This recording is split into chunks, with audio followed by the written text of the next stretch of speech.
The humans called it unsinkable. I just called it really, really big. My name doesn't matter. What matters is my owner picked me up, tucked me under his arm, and walked me straight onto the most famous ship in history. April 10th, 1912.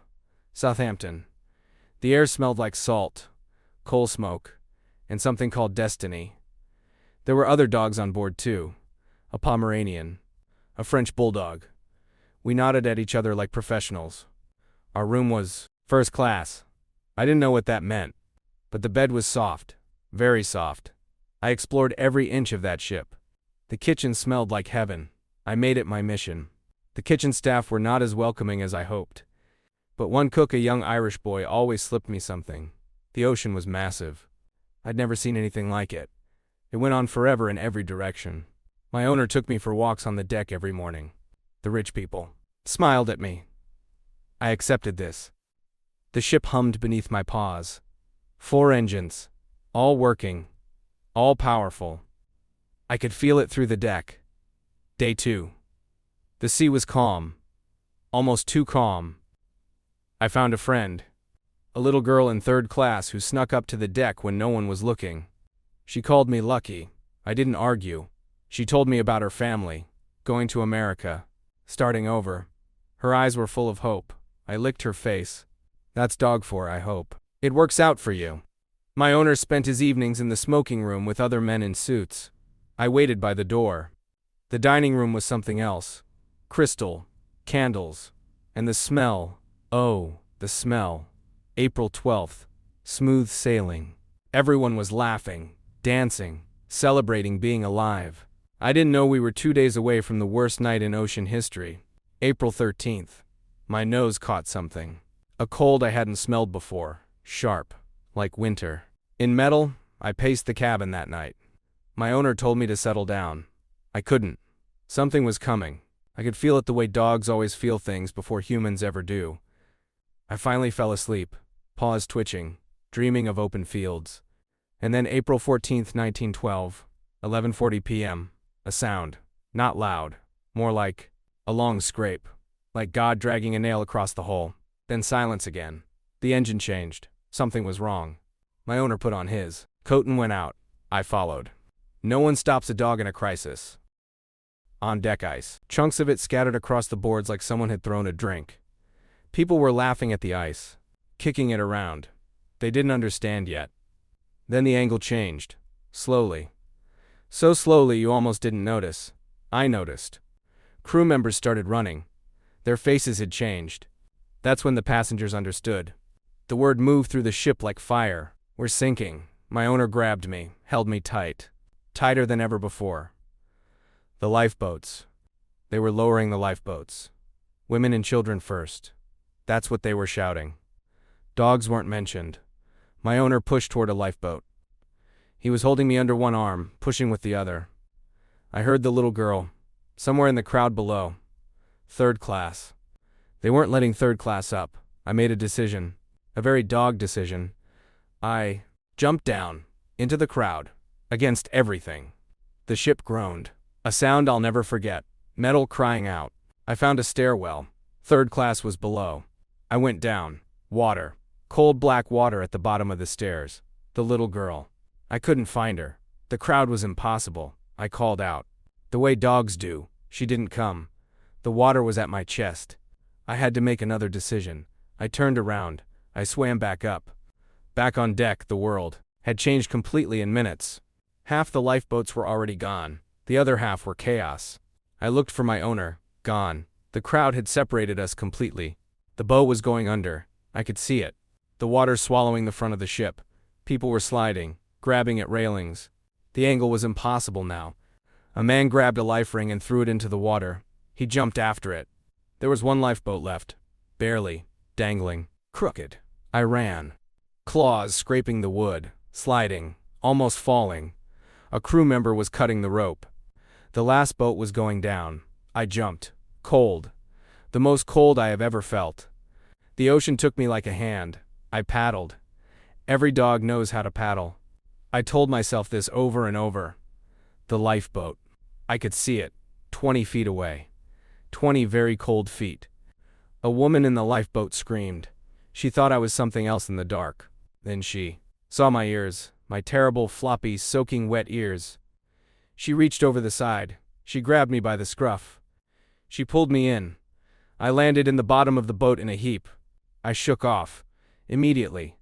I couldn't help it. It's just what you do. No one laughed, but some almost did. And almost laughing might be the most human thing in a disaster. I looked back at the ship. She was standing almost vertical now. Lights still on. As if she refused to accept it, the sound. People in the water. I can't describe it. I won't. Then the lights went out. And the ship split. And then she was gone. 2:20 a.m. The unsinkable ship gone. The ocean was full of people. And then it wasn't. In the lifeboat, no one spoke for a long time. I put my head on a woman's knee. She put her hand on my head. We stayed like that. An old man in the corner was shaking. I moved to him next. I went to each person. One by one. That's what I could do. A boy maybe 7 years old was the last. He was staring at the water. I licked his hand. He grabbed me like I was the last solid thing in the world. We drifted. No oars. Not enough of them. The current took us where it wanted. The cold was another creature. It sat in the boat with us and didn't leave. I was their heater. As many as I could sit next to I did. Hours passed. The sky began to change. Slowly. So slowly. My nose caught something new. Not fish. Not salt. Something living. Moving. I barked. Once. Everyone jolted awake. I barked again. At the horizon. Something was there. A light. Tiny. But it was a ship's light. The Carpathia. People started screaming, waving, tearing off coats to wave them. I kept barking. I don't know if ships can hear dogs, but I tried. The light grew bigger. The ship was turning toward us. April 15th, 4:10 a.m. The Carpathia arrived. They lowered ropes. Slings. People went up one by one. The boy went up. He didn't want to let go of me. Then it was just me and the woman who pulled me from the water. She looked at me. "You're coming with me," she said. And that was that. She tucked me inside her coat. And up we went. Warm. The ship was warm. I had forgotten warmth existed. Blankets. Hot drinks. Crew members wrapping everyone. Someone gave me a piece of bread. I ate it. In one bite, and looked for more. The survivors sat in silence mostly, holding each other, or holding nothing. I found the boy again. He was sitting with a crew member, wrapped in a big coat.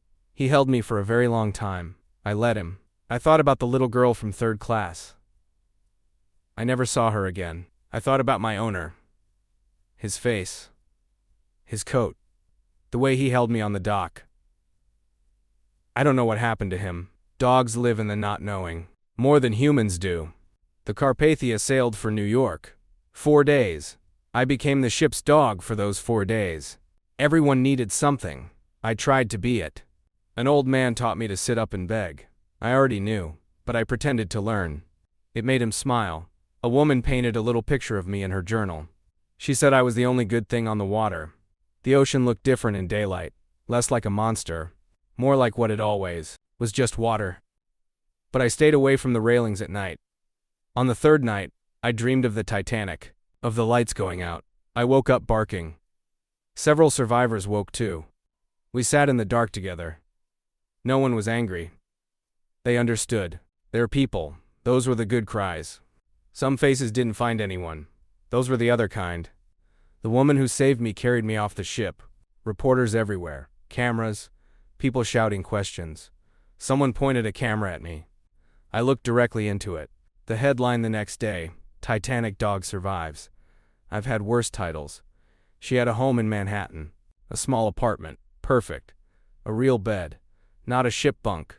An actual bed. With pillows. I slept for 16 hours. I counted. I didn't, but it felt like it. When I woke up, she had bought me a collar, red, with a little bone tag. It said, Lucky. She'd heard about the little girl. She'd given me the right name. Lucky. I thought about that. 1,517 people didn't make it that night. 710 did. So I was one of the 710. And I don't know why. I just was. She took me to Central Park the next morning. First time I'd been on grass in weeks. I rolled in it. The grass just rolled. She laughed. Really laughed. I think it was her first real laugh since the ship. There's something about surviving that makes the small things enormous. Grass, sunlight, the smell of pretzels from a cart, being alive. She bought me a pretzel. I deserved it. We sat by the pond. She told me about her family, who didn't make it. I put my head on her lap. It was all I had. It was enough. Days passed. New York moved fast. I tried to keep up. Cars, horns, smells from 1,000 restaurants. But at night, in the apartment, it was quiet. And quiet was okay now. She talked to me every evening. I think I was her version of talking to herself. I didn't mind. I'm a good listener. Weeks passed. The newspapers stopped talking about the Titanic. People moved on. But in the apartment, we never fully moved on. And that was okay too. She kept a journal. She wrote about everyone in the lifeboat. By name, by story. She wrote about me too. I peeked. She called me brave. I called that fair. Spring came to New York. The city thawed. So did we. She started going out more. To meetings. With other survivors. They had a group. They met every Tuesday. I heard her come home different lighter. She brought me once. To the meeting. Every person in that room had been in the water. Or a lifeboat. Or both. Anne. Old man recognized me from the lifeboat. His face changed completely. He got on his knees. Right there. And hugged me. I remembered him. From the bottom of the lifeboat, shaking, I had sat with him. He whispered something in my ear. I won't say what. It was just for us. After that meeting, she let me come every Tuesday. I became their mascot. Their proof. If the dog survived, so did we. Summer came. She adopted a cat. I was furious. The cat was smug from day one. I respected that. We reached a truce by week 2. The couch on one side. The rug on mine. By month 2, I was sleeping next to the cat. Don't tell anyone. That autumn, a reporter came to the apartment. She wanted to write about the Titanic dog. I sat very still for the photograph. I am a professional. The article ran. Those were the best ones. A child wrote to ask if I was scared. I thought about it. Yes, I was scared. Every second. But scared doesn't mean you stop. She wrote back on my behalf. Paul print signature. Winter came again. The first winter since the Titanic. April was harder. The anniversary. April 14th. We sat together by the window all evening. No words needed. She lit a candle. For everyone who didn't make it. I sat with her until it burned. Down. It was the least I could do. The years moved. She got older. I got older too. Faster. That's the deal for dogs. My joints started to hurt some mornings. I didn't mention it. She noticed anyway. She always noticed. She started carrying me up the stairs. The cat still acted superior. Some things never change. Some mornings I'd lie in the sun patch by the window and just be. Just a dog. In a sun patch. Alive. She'd sit with her coffee and watch me, and I'd pretend not to notice. We had built something. In the wreckage of that night. Something real. Sometimes she'd say, you know, they never found the ship. 2 miles down. In the dark. The Titanic. Still there. I thought about it sometimes. In my dreams. Not nightmares anymore. Just memory. That's what time does. I was a Titanic dog. But more than that, I was her dog. And she was mine. That's survival, I think. Not just getting out of the water, but finding the thing worth getting out for. Years later, someone asked her, how did you get through it? She looked down at me and said, I had help. I wagged my tail. Because honestly, same. We got each other out. In the end. It's how it really works. The ocean is still out there. I can smell it on windy days, even in the city. It doesn't scare me anymore. It's just the ocean. And somewhere beneath it a ship. 1517. Stories that the water kept. I remember them. In the way dogs remember, with the whole body. Every single day. I'm old now. By dog math, very old. My favorite spot is still the sun patch. Same window, different light. She still makes coffee in the morning. Still watches me while she drinks it. The cat died 3 years ago. We both cried. I didn't tell the cat I was going to miss him. The Tuesday group still meets. I'm too old to go now. But she tells me about it. Some of the original members are gone. New people come. Grief doesn't run out of reasons. On my best days I still run in the park. A little. Slowly. But I run. The grass still feels the same. There's a little memorial now. In the park. For the Titanic. I stop there sometimes. I don't know if I believe in anything after. But I think about the 1517. The little girl from 3rd class. I think about her most. I hope America was everything she imagined. I hope she found it somehow. Dogs are optimists about the dead. We have to be. She sits on the bench. I put my head on her knee. Same as always. We've had 12 years together. 12 good ones. She talks to me about getting another dog. I pretend to be offended. I tell her, yes. Get another one. Let them have what we had. The ocean is still out there. The Titanic is still there too. But this apartment, this woman, this red collar, this is what's here, and here is enough. If you had told me that April morning in Southampton, what was coming, I might have barked and jumped overboard immediately. Then I would have missed all of it. Even the terrible parts. The terrible parts are how you find the true parts.